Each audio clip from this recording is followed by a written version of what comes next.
So tell us the story, like what happened exactly. Well, I think a lot of people who've been following me for a while understand that I've been very respectful of Islam for a long time. Yeah, sure.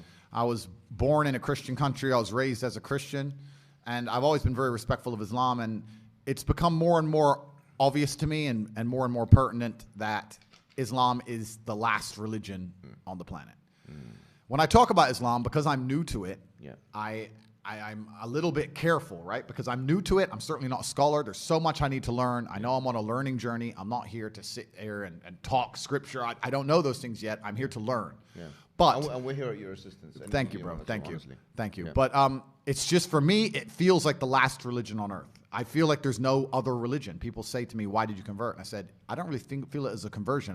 It's almost like I knew God was real, and now I've become religious. And they say, well, you were religious before. I was like, religious before how? Christian? What does Christian mean? Like, who's not a Christian? You go to Christian nations, and everyone says they're a Christian. Look how they live their lives. Go into the average church. Is anyone actually fearful of God? Anybody? No. The girls are out on Saturday night drinking, and then they turn up to church because their parents made them. Like, there's no substance to the religion. And also, Islam very closely reflects my personal beliefs. Through my personal life, I've learned that if you don't have standards and you're not a strong person who's prepared to defend his ideas, you'll be crushed. Yes. And we look at most religions in the world today which are not prepared to defend their ideas. What's happened to them? They're just getting crushed. And now we have Christianity as an idea which has basically said, well, we can't set any firm rules because everyone will just quit. So instead, let's make it so easy to be a Christian that nobody has to put any effort in. Yeah. And then accept everybody no matter what. And hopefully we can keep the church doors open. That's not God to me, you know? Yeah. God to me is strong.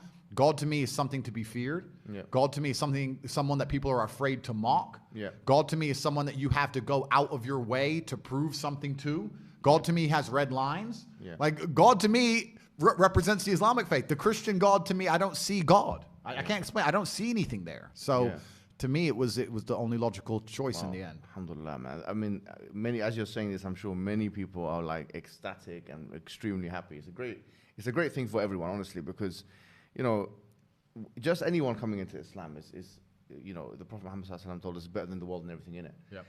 But imagine now somebody of major influence. I mean, you're the most Googled person on the planet. I'm not sure if you still have the top spot. I think Putin might have beat me as of last week. But I think it's between me and Putin at the moment. But I don't want to lose to Putin. Look, Putin's the big G. I don't want more enemies. Like, it's fine, Vladimir. You can have it. I never thought I'd hear you saying that statement. Yeah. Putin beat me last year. Right? Yeah. I think we're certainly the most Googled. But no, it's definitely something beautiful. And a lot of people have, you know, you'll be surprised at how many women as well. Like, because obviously the accusations of misogyny and stuff, which, you know, but a lot of women, alhamdulillah, especially in the Muslim world, they're absolutely happy. In fact, let me tell you a story. Just before I came here today, one particular woman, I can't reveal her identity, but she's working as a school teacher in London. And actually, my friend told me that she was kicked out of school because they had this campaign against you in the schools. I'm not sure if you're aware of this. I've seen, this was part of the cancellation. I did know about this. Yeah. So in British schools, they said, you know, if you say anything good about this person, or you have to be reported or prevent and kind of, and if you say anything, you know, you have to kind of combat his extremism or whatever it may be, right? So because when you became Muslim, she abstained from doing that. She said, I can't really do that because you know, Islamic laws and it's backbiting and it's got honor in Islam and so on. And unfortunately, they fired her from the position. Wow. So you can see that this is the level of encroachment we're talking about here. So, and this shows you that the level of fraternity that exists, and not only the fact that, you know, when you're looking at Twitter or whatever social media, it's not a representation of what's really happening on the ground. Of course. And I mean, that's crazy to hear. And what's most crazy is, the fervor behind this idea that I'm somehow extremist is truly clown world. Like, I've sat as a professional and analyzed my content and understood which things can be taken out of context and which things were said in a way perhaps they shouldn't have been said before I was massively famous. But we have to sit here and understand that if you take anybody on the planet and give them 7 years of YouTube and then they decide and they blow up big, you're going to be able to find 30 to 45 seconds of clip across all those years that can be taken out of context, right? Yeah. And it's truly crazy because they sit and say, oh, yeah, but, you know, the young boys are watching your stuff and they don't truly understand all of it, and there's nuance that's missing. And my argument is very simple. My argument is, well, one, you're taking small clips out of context, and two, there's not a single piece of content on the internet that a 14-year-old boy can't misunderstand. Name somebody, name someone who's producing content on the internet that you would be 100% happy for a 14-year-old to drill artists, and so they're saying.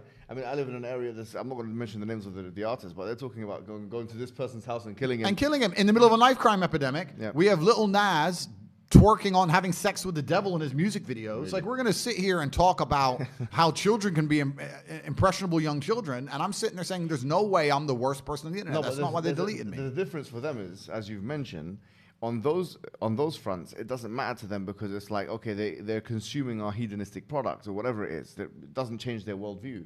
Whereas what you're saying is ideological now. You're challenging the status quo of the LW, of the liberal world order. You're challenging second-wave feministic notions. You are challenging some liberal notions. You are challenging ideas, commonplace ideas of tolerance. And George Orwell said it very well. He said that the more a society moves away from the truth, the more it hates people who speak it. Absolutely, and you're right. And I think even the basic things I teach, because some people have said to me, Andrew, all you teach about is personal responsibility, motivation, working hard, getting up and doing the right thing. I said, that's the absolute, those are the things they're most afraid of.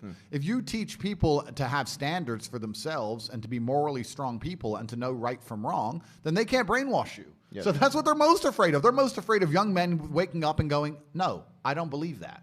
You have to believe it. No, I don't believe it. I don't want to. And I want to go do this. I want to go to the gym and be strong, or I want to believe X, or I want to be a moral person. They genuinely have a problem with baseline morality. Yes. Yeah. Understand? When some people recognize when I converted to Islam that there was a time I was an atheist. There was a time when I was atheistic. And the reason I am now so absolutely certain that God is real is because I've seen evil. I've seen shaitan.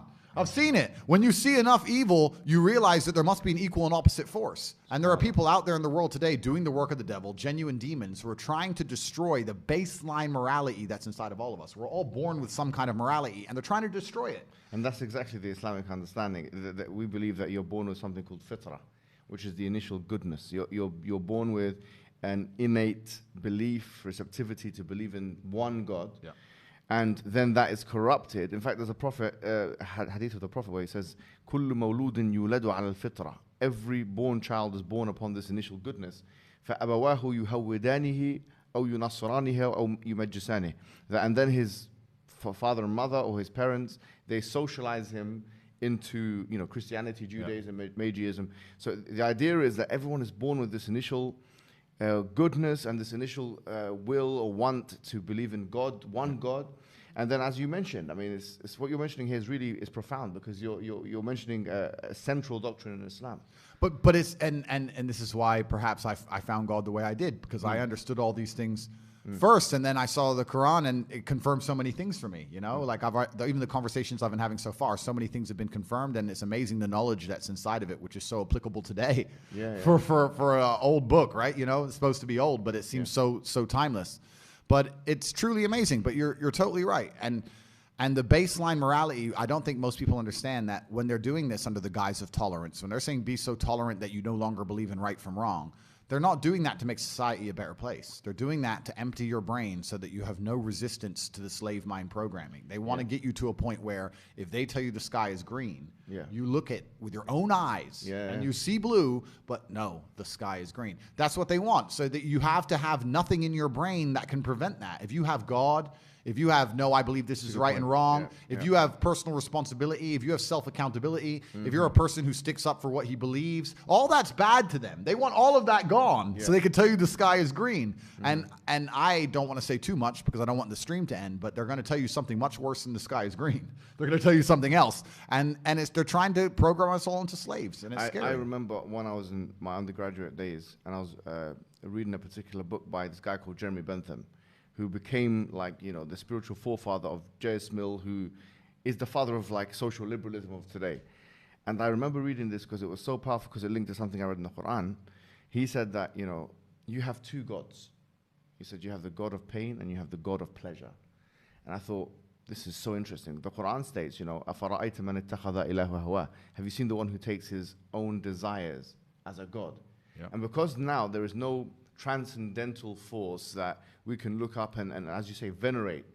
Now we're forced to be slaves to the system, we're to our own desires. The Quran has another verse which I think is so powerful, and it connects very well with what you're saying. It says, God darab Allahu mathalan. رَجُلًا, that God has struck a parable of a man. فِيهِ شُرَكَاء مُتَشَاكِسُونَ, that he has got many different slave owners. وَرَجُلْ سَلَمًا لِرَجُلٍ, and another kind of man who's only got one slave owner. God is basically telling us in the Quran that you've got one example of one individual who's got multiple slave owners and another one with just one. He says, هَلْ يَسْتَوِيَانِ مَثَلًا, are they the same? So here, the idea is, as Rousseau said it, he's a liberal philosopher, he said that man is born free, but everywhere in chains. This is the order, because if you don't have that God to worship, then you're going to end up having to worship to everything else. And the whole part of the Shahada which you took, which is Ashhadu an la ilaha illallah wa ashhadu anna Muhammad Rasulullah, the true meaning of that, La ilaha illallah, is that there is no God worthy of worship except for one God. Yep. Which means that your desires or the system or these people that want to control us, the problem is they're not worthy of worship. The only one worthy of our subordination and submission is the creator of the heavens and the earth. There's no one else. I agree, and I completely agree, and I've agreed with this for the longest time. You know, I've never been to like a music concert, and people ask me why, and I said, I just look at it and I feel embarrassed. I look at someone up on a stage dancing around, and I look at hundreds of thousands of peasants in the crowd, just yeah. I'm like, it's I feel cringe. It's like secondhand embarrassment when I see these festivals and everyone's losing their mind, or these music concerts. I genuinely feel embarrassed for the people who go, because to me that is a form of worship. Like, you can listen to the music at home for free. You don't have to wait in that line and stand out in the cold. Like, I don't know. Perhaps it was a bit extreme, but I've always known that they're trying to give us false idols to some degree. And when I speak to atheists, they go, oh, I don't believe in God. But they've signed up so hard to the liberal woke agenda. They're as religious as anybody, but they're just believing in the wrong things. They're believing in degeneracy, and they're believing in the work of the devil. So humans always need something to believe in.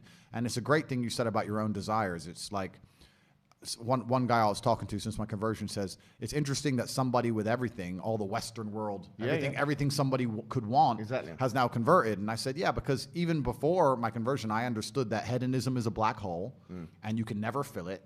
You're never going to be able to have enough girls to be happy with girls. You're never going to be able to have enough money to be happy with money. You're never going to be able to, drink enough to be happy with drinking. Like, it's a black hole, and you can pour endless things down it, but you'll never fill it up. And you need to have some degree of self-restraint. And I've always been a very disciplined person. I've never made mistakes. But certainly, the higher power is going to give you more satisfaction in your heart than endless insanity. Absolutely, because I did see a clip of you making the same points. You were saying that, I've done all of these things. Because the accusation is, well, you are the poster child of hedonism, right? Say this guy, you're talking about. Sorry to interrupt you. Yeah. But what's annoying about that is I'm absolutely not. That's what's so annoying about that, because I know so many people of my net worth. I will sit here and say on the podcast before everybody and before God, voila. Never slept with a prostitute or paid for sex in my life. I don't gamble. I've never taken a drug in my life, never tried steroids, never tried weed, never tried cocaine ever in my life, ever. Never. Yeah. Like, I drank a bit of alcohol, smoked some shisha, smoked some cigars, and spent most of my life as an athlete, working hard, 12, 14-hour days making money. But I look after my family. So for me to be, they go, you're the poster boy of hedonism. I say, I know so many people who do so much worse than me. I really don't do that much. I'm not gambling. And from our perspective, if you've done all of that, your slate is clean, which is amazing. But it's just incredible to me that, especially at my level of net worth, right? I grew up in Luton, poor on a council estate, and now I'm pretty financially successful. And once you get past this line and you meet these other people who are as rich as I am, they get a boat, they put 100 girls on it who are paid for, a big pile of cocaine. I don't do any of them things. Like, I'd stand by and say I'm one of the for a man with a bunch of money from a council estate, I'm as pretty behaved as you can possibly hope for. So. No, I feel that in you. Obviously, you were in your previous life. You were the world champion in kickboxing. That requires a certain level of restriction, discipline, and these kinds of things. I do think that this is kind of like a misconception. Yeah. I mean, people think that it's part of your marketing. It's probably self-induced marketing. It's part of your marketing engineering strategy that you've engineered yourself as, this is my life. But in reality, though, is it fair for me to say that if something doesn't have proper meaning and purpose for you, you won't really enjoy it? Yeah, I think a lot of people, in fact, the number one thing I hear from people who meet me in person is, I've had so many people meet me and they're like, you surprised me. I'm like, why? Like, you're just working, you just sit on your phone, or you just work on your laptop, and You know, like they thought I'd be this crazy guy running around being crazy, and they realize I'm extremely restrained. Yeah. I'm very careful about everything I do. From the food. What's your routine like? Okay, so it's a good question. So I wake up whatever time that happens to be. What time do you wake up? I have a problem sleeping. Okay. I'm not good at sleeping. I really struggle with it. So I can maybe get 5 to 6 hours a night, maybe. And the reason I can't sleep is because if my brain is even semi-conscious, I'm thinking of a work or some problem I have to fix, and then I end up on my phone, and then I can't sleep. That's how it works. So I can give perfect examples. Like there's even before this podcast, I knew I had to be up. I had to go to doctors at 8, and then I had to come to this podcast. So I said last night, let me try and go to bed a little bit early. I tried to go to bed at 11, and then I woke up to go toilet at 2:25 a.m., and then I was thinking about some construction in my house in Romania and some invoices that I hadn't seen yet. And then by the time I messaged my assistant, now I'm awake. Yeah. So now I've been awake since 2. I can't turn my brain off. I struggle with it, right? Yeah. So I'm not good at sleeping, but let's say I wake up around 9-ish, but I go to bed usually around 3, 4. Yeah. First thing I do is drink 2 liters of water. Then I train. Every day I train for about... What do you do? I train for about 30 to 45 minutes a day. I don't train... What is it? What kind of training is it? It depends where I am because I travel so much. Right. So if I'm in hotels, you kind of got to do what you can do, right? Okay. So mainly it's weights now. I don't box as often because it's inconvenient. Like if I was training for a fight, it's different. Yeah. And I was sparring a couple of days ago. I still got the move. No one can hit me, so I'm still got it. Yeah. But so usually about 45 minutes, I tear through a bunch of weights. I just go as crazy as I can, get that out of the way. Yeah. Bunch of coffee. I'm a coffee addict, I guess. I don't know if that's still allowed. I hope so. Yeah, but okay, good. Because I love caffeine. I believe caffeine's a miracle drug. So I'll have 2 or 3 coffees, another 2 liters of water. I only eat dinner every day. I don't eat breakfast. I don't eat lunch. Yeah. And then from there, it's just completing tasks. I have something to do. I have a podcast with you to do, or I have somewhere to go, or I have to go. Maybe sometimes it'll be something good, like pick up a new car or a new watch. But if not, I promise you now, I spend every waking second on my laptop or staring at my phone running the empire. That's all I do is work. Life to me is work. Life to me is work at the point now, sleeping's work. I only sleep because if I don't sleep, I wouldn't be able to work. Wow. If I could work without sleeping, I wouldn't sleep. People look at my life and especially you're right, with the marketing, they see the cars, they see the boats, they see girls, etc. And they're like, oh, wow, he's living this crazy life. And then they get around me and realize that, yeah, we're on a boat. Yeah, there's hot girls. Yeah, it's a yacht. But I'm on my laptop and I'm working. That's it. That's all I want to do is run the empire because it gives me a sense of purpose. So it sounds boring to say, but all I do is work, my friend. That's it. Wow. That's it. When I finish this, we'll talk, we'll have a bit of food, etc. I'll get in the car, I'll go back, and I will work until my next appointment. That's it. I just work. That's all I do.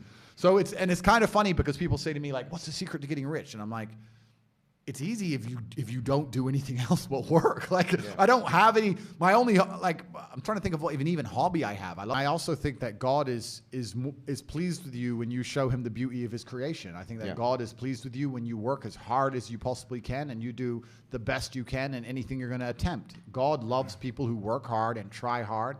And in my own personal life, I can see that God is very happy with me when I give it 100%. And very few people give anything 100% anymore. Yeah. It's very rare you meet somebody and if they're honest with themselves and with you and with God, say, I gave it everything I had. They gave it some. They tried a bit. They got demotivated. They got distracted. They got tempted. But when you truly give your 100% to something, I think that makes God very happy with you. And I think He rewards us for that. What would your advice be to somebody? Because this is one thing that you're credited with even by your enemies, right? Your detractors. They say that, you can say what you want about him. Even Piers Morgan said that, but, you've given confidence to young men. Yep. There's a lot of young men now, young women, that require that discipline. What kind of advice would you give them, practical advice? Yeah, I think that you have to live... There's a lot of practical advice I can give. In terms of the religious sense, I would say you need to live like God is always watching. You may have the opportunity to do something bad, or you may have the opportunity to steal some money or snake somebody, but in the end, you're going to pay for that, and the bill will be paid. I think if you do the right thing...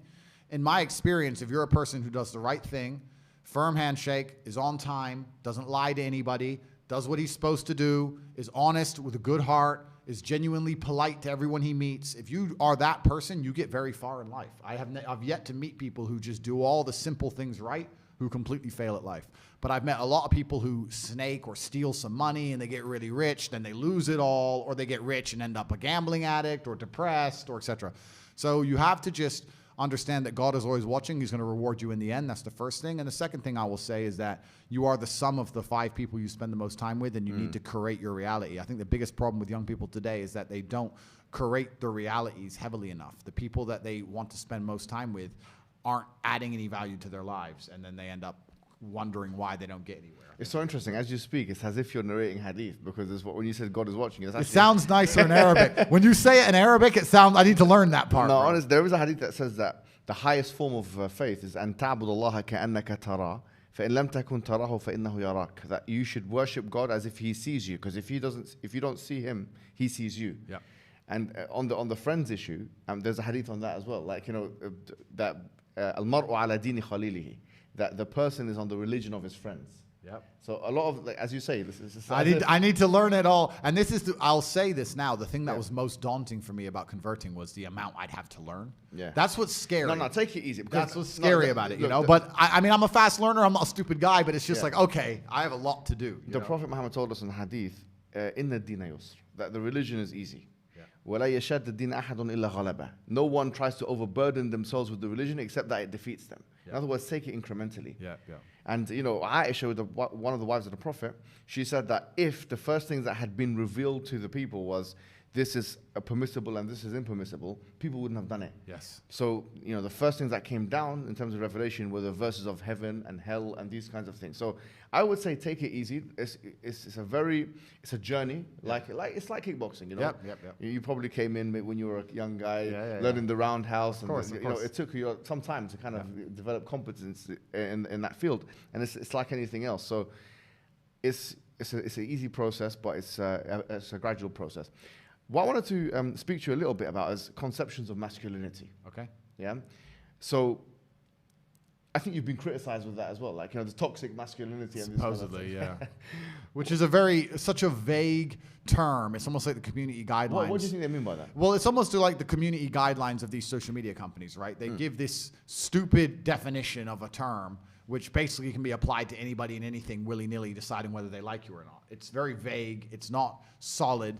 What they're trying to say is that you're overly masculine and that some of the traits which are innate inside of you as a man are somehow now bad for society or for other people, which is absolutely insane to even try and conceptualize, because it's asinine and it's childish, because like anyone with a brain understands that there are certain scenarios in life where particular qualities are completely applicable and permissible, and there's certain scenarios when they're not. To sit and say it's toxically masculine for men to be violent is stupid, because there are scenarios in life where you need a man to be violent. If someone breaks into your house, or if you go to war, or if you call a police officer. So it's not a matter of, you know, a certain subset of masculine qualities being labeled negative, because these qualities exist because we've needed them for a very long time, and I argue we still need them today. It's only when it interferes with their interests. Right? And only when it interferes with their interests. It's kind of funny. I was arguing with a feminist, like I've done a bunch.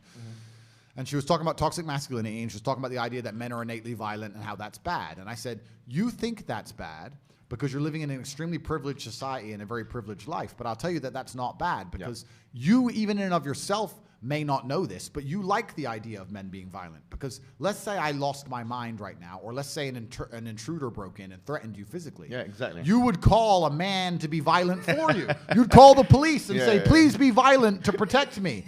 You believe in violence very much. Yeah. So for you to sit there and say, oh, that violence is toxically masculine, but you call a toxically masculine man when the trouble comes, shows that the whole idea in and of itself is hypocritical and it's garbage and it's stupid. And what they're trying to do is brainwash people into thinking that if you stand up for yourself, or if you are true to the innate way we were built, the things that are inside of us when we're born, that there's something wrong with you. They want you confused. They want you to sit and go, I'm a man, and what's happening around me I think is unfair, and it makes me feel unhappy about it, and I want to stand up and talk and fight against it. They want to convince you that that's wrong and you're a bad person for wanting to defend your ideas. And I don't think that's the case. That's simply the absolute opposite, in fact. Absolutely. And the thing is, a lot of people will think that, you know, this idea of a man is just simply that our idea of a man, or the Islamic, say, for example, idea of a man is just this violent creature. The truth is, like you said, violence is just an integral part, or the ability, the capacity to do it in situations where there's a need for it, is just one part of the puzzle. Like, for example, you know, the Prophet Muhammad, one really interesting thing, we know he had 9 wives at one time, which is very difficult to make. You can probably... bro, 9's a lot. 9 at one nine's time. A lot. And they're consistent relationships. It's not like divorce and marriage. It's like you're actually living with these. So 9 at one time. And then that's one thing. And then he had 6 children, all of which died in his lifetime. Wow. Only one of them survived afterwards. So he had to live with the grief Yep. of that. His wife died at his time as well. He had to live with the grief of that. He loved his first wife, Khadija, who was older than him. She died. And so he had to live with that grief. He had to live with the grief of his uncles. And so he dealt with that. We've got narrations of him crying when his son died. Yep. But what did he do? He didn't just, cry and that's it, give up. He cried, and then he went to war the next day. Yeah. He cried, then he went done a sermon the next day. Yeah. He felt the grief, but then he had 19 wars that he participated in. Wow. And it wasn't just, these are not wars that he told other people to do where he sat in some air-conditioned place. He went and actually involved himself in these wars. Yeah. He was fighting. He nearly died in one of those wars. So he was engaging in war. He was the leader of a polity. He had 9 wives at one time, all managing all that. He prayed half of the night. So imagine, like you said, you sleep 4 or 5 hours. The Prophet Muhammad may have prayed for that long, like actually praying for that long. And that's an incredibly difficult thing to do. His children died. He was directing the people. I mean, if you really think about it from a KPI perspective, key performance indicators, for 1,400 years, people have been following the teachings of this man. From the most grandiose of things to the most minuscule of things. I mean, this is influence. Yep. And even Pantheon, I think, is one of the organizations that have ranked it. They've put him as number 1 because how could you not? How could you deny? His influence stretches cross-culturally. It stretches historically, and then also we got the Quran. They've got the hadiths. We've got thousands of hadiths. We've got the Quran. This is the role model for the Muslims. Yeah. You see what I mean? And it's a lot of men nowadays, I'll be honest, within the Muslim community and outside the Muslim community, we don't have those kinds of role models. Yep. The religious clergy are nothing like warriors, and the warriors are nothing like intellectuals or anything like that. Yep. And I could not remember who had done this, who said this quote, but it was such a powerful one. It was an English. It was either Aristotle or Socrates, I think, if it's the quote you're about to say. No. Let me say the quote first. He said something to the effect of, if you separate the fighting man from the thinking man, you have fools that fight, and you have cowards that think. Yeah, completely. And I think it was there's a similar quote by either Socrates or Aristotle. Yeah, he said something very similar. He said, if your warriors and your thinking men are separate, then you nailed it. Oh, it's right. exactly the same. I think it's one of those two. But no, and you're completely right. It's completely true. And that is what the world is lacking now as a whole. And it's kind of insane when you look at how the world works. You have these thinkers sitting around in some government building sending warriors to die. And the warriors don't understand why. And the thinkers are too scared to go do it themselves. Yeah. And it's kind of strange how whole society's even, limping along as it is. But I agree with you. I think that's the essence of a complete man. And when you were telling me about the adversities that were faced and how he stood up and he fought against them and moved forward anyway, I think this is what God wants from us, from all of us. It doesn't matter what the adversary is. It doesn't matter how much you're hurt by it. You need to allow it to motivate you to push harder and show your power and show your resilience. And it's almost like, even before I became Islamic, I very much understood that when bad things happen to me, this is a lesson from the universe or from God or from the Creator to stand up and show who I am and who I can be, and to take all of the pain and anguish and disappointment and heartbreak and all of this and turn it into a force I can use for good and to make myself a better person. And I think if you don't approach life this way, that you're always going to struggle, because life is hard for everybody. It's going to be hard. It doesn't matter who you are or what you do. You need to be resilient to it. And I think that Islam is a fantastic way to understand exactly how to handle adversities and move forward. So, well, I'm going to end in a second, but I just want to say one thing, which is that for those who don't know what Islam is a very, very basic religion, and it really is just a belief and worship in one God worthy of worship. As we've talked about today, it's not your desires, it's not the society, it's not the matrix or the LWO, the liberal world order. It's not any of those things. Really, it's just belief and worship in one God, and it is the belief in all of the messengers, Abraham, Moses, Jesus, and we believe the final messenger is Prophet Muhammad, who I've just described a second ago. And if someone just believes in those two things, actually, for all intents and purposes, they're a Muslim, and then all they have to do next is start praying 5 times a day, which is what Andrew Tate has done. It's been a pleasure having you on. I know you're a bit tired and fatigued, so I don't want to make it all long for you, and we'll get something to eat after this. I don't know how long we've been talking for. How long have we been speaking for? 1 hour, 20 minutes. I think that's a good time. Yeah, I think and we can do another one as well, especially as Sure. my journey continues and as I learn more and as I get more knowledgeable. I would love in you know, a year or so or 6-7 months, etc., would meet up again and do something. Absolutely. And if you need anything from us, obviously, we're always being in communication with you. If you need resources, research, anything like that. Perfect. And you're part of the community. And one thing I want to say to the Muslim people is we must show loyalty and unity with Andrew Tate in the sense that he is now one of our brothers. And it is absolutely unforgivable to say things that some of these feminist Muslims have been saying. And in fact, if anything, they need to be the ones who are refuted. Andrew Tate now is a brother of ours. His sins have been completely wiped away. And that really is that. Thank you so much, Andrew, for coming. Thank you very much, man. And it's been educational and very interesting. Thank you, my friend. Too, man. Thank you, so much. brother. Take care, man.